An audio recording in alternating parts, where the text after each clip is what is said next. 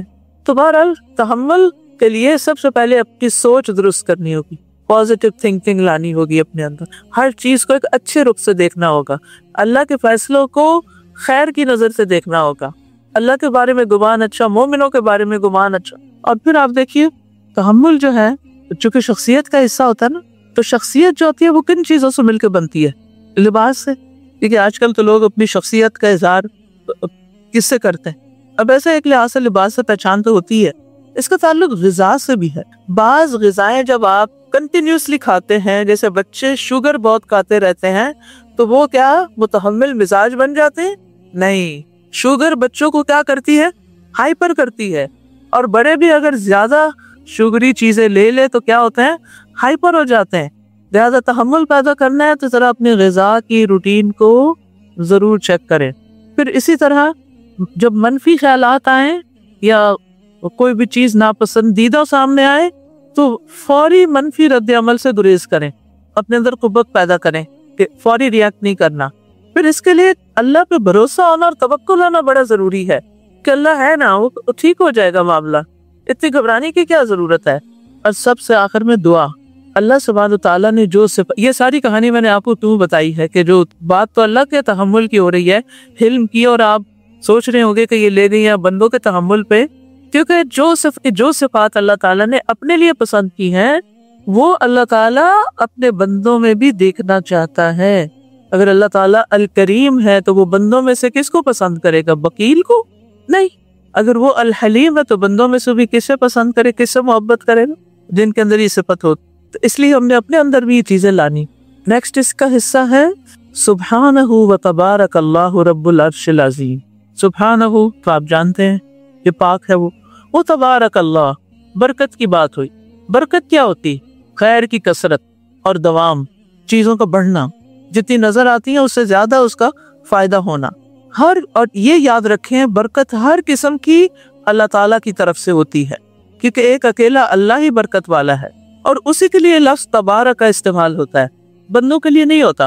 یعنی وہ اپنی ذات میں بابرکت ہے، اور تبارک کا لفظ صرف اللہ کے لیے خاص ہے، بندوں کے لیے نہیں بول سکتے۔ اور برکت اللہ تعالیٰ کا ایسا فضل ہوتا ہے جو ایسی جگہ سے آتا ہے جہاں سے انسان سوچ بھی نہیں سکتا۔ ایسی جگہ سے خیر اور بھلائی آپ کو ملتی ہے، اور اتنی مل جاتی کہ آپ سوچ ہی نہیں سکتے۔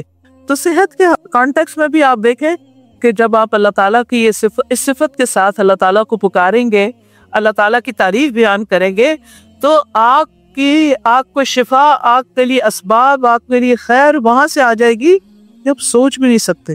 برکت مادی اسباب سے بالا ہوتی، اس سے زیادہ ہوتی ہے۔ یعنی ہم بھروسہ کرتے ہیں کس پر؟ ظاہری سامنے والی چیزوں پر، لیکن برکت اس سے بڑی چیز ہوتی ہے، اس سے آگے ہوتی ہے۔ اگر کسی کی عمر میں برکت ہو تو کیا ہوتا ہے؟ اس کا یہ مطلب نہیں ہے ضروری کہ وہ بہت 100 سال جیے گا، ہو سکتا ہے 50 سال میں فوت ہو جائے، لیکن اتنے کام کر جائے گا کہ جو بظاہر انسانی ہیومن کیپیسٹی میں نظر ہی نہیں آتے۔ اگر اولاد میں برکت ہو تو یہ ضروری نہیں کہ آپ کے 10 بچے ہوں، اگر تھوڑے بھی ہیں تو اللہ تعالیٰ ان سے ایسا کام لے گا، ایسے وہ آپ کے لیے صدقہ جاریہ بنے گی کہ آپ حیران ہو جائیں گے۔ اسی طرح بیوی بھی بابرکت ہو سکتی ہے، اور منحوس بھی ہو سکتی۔ کون سی عورت بابرکت ہوتی ہے؟ وَجَعَلَنِي مُبَارَكًا أَيْنَمَا كُنتُ، میں جہاں بھی ہوں اللہ نے مجھے بابرکت بنایا یا بنا دے۔ جعل فعل ماضی بعض اوقات وہ دعا کے معنوں بھی استعمال ہوتا ہے۔ اچھا، تو جب انسان کے تو اس سے کیا ہوتا ہے؟ گھر میں خوشی آ جاتی ہے۔ بابرکت عورت یا بابرکت شوہر کی وجہ سے گھر کے اندر ضروری نہیں کہ آپ محل میں رہتے ہوں، کٹیا میں بھی رہتے ہوں کہ خوش رہیں گے، یہ کسی کی برکت ہوتی ہے۔ یعنی اللہ کی اس چیز میں اللہ برکت ڈال دیتا ہے تو اس کا فائدہ ہوتا ہے۔ پھر اسی طرح جب اعمال میں برکت ہو تو وہ بھی خالص اللہ کے لیے ہو جاتے ہیں اور سنت کے مطابق ہوتے ہیں۔ بس یہ پکا یاد رکھنا، برکت صرف اللہ کی طرف سے ہوتی، اللہ کسی چیز میں ڈالے تو ہوتی ہے ورنہ نہیں ہوتی۔ بندے نہیں برکت دیتے کسی۔ کیا یہ کہنا چاہیے I need your blessings؟ بتائیے کیا سمجھتے ہیں جو ابھی تک بات ہونی تھی؟ I need your blessings کیا مطلب ہے اس کا؟ بلیسنگ برکت کے لیے سوال ہوتا ہے نا، ساری بلیسنگز کا مالک اللہ ہے، اس سبب بنتا ہے اس کے ذریعے کسی کو بہت کچھ دے دیتا ہے۔ پانی میں برکت اللہ ڈالتا ہے، اس کی ذاتی صفت نہیں ہے، وہ تو پانی ہے بیچارہ، اللہ ڈالے گا۔ تھوڑا سا کھانا بھی سب کے لیے پورا گیا، اس کھانے میں برکت تھی، سوچنا کہ اللہ نے دی، یہ اس نے خود سے خود نہیں وہ کچھ کر لیا۔ اسی طرح انسان بھی، ان کے ہاتھ میں کچھ نہیں، سب کچھ صرف اللہ کے ہاتھ میں ہے۔ تو قرآن میں بلکہ سبا کے تخت کی صفت بیان کی گئی کہ وہ بہت بڑا ہے، بہت بڑے تخت کی مالک۔ سلیمان علیہ السلام بھی بادشاہ تھے، لیکن جو اللہ والے بادشاہ ہوتے ہیں یا اللہ سے ڈرتے ہیں، یا جو بندے بھی جب وہ حکومت اور اقتدار میں آتے ہیں تو وہ کس چیز سے پرہیز کرتے ہیں؟ بہت آن بان شان سے۔ اور جن کے دل میں اللہ کا ڈر نہیں ہوتا، جو اللہ والے ہوتے ہیں نا، انہیں اللہ سے ڈرتے ہیں، جن کے اندر تقویٰ ہوتا ہے، ان کو یہ یقین ہوتا ہے کہ اگر ہم اللہ سے ڈرتے رہے تو اللہ تعالیٰ اس تقویٰ کی بنا پر ہمیں عزت عطا کرے گا۔ ان اکرمکم عند اللہ اتقاکم۔ ان کے لیے عزت حاصل کرنے کا معیار کیا ہوتا ہے؟ تقویٰ ہوتا ہے، لہٰذا ان کی ساری توجہ تقویٰ کی طرف چلی جاتی۔ اور جو ظاہری اسباب اور وسائل کو اپنی شان و شوکت اور عزت کا سبب بناتے ہیں، ان کی توجہ کس پہ ہو جاتی؟ ظاہری چیزوں پر، نمود و نمائش پر، جیسے قارون نے کیا۔ جب مال ملا تو کیا کیا؟ نمائش، اور نتیجہ کیا نکلا؟ تو ملکہ سبا تو مسلمان نہیں تھی نا، لہٰذا وہ جیسے دنیا کے عام بادشاہ ہوتے ہیں اسی طرح اس نے بھی اپنی بادشاہت کے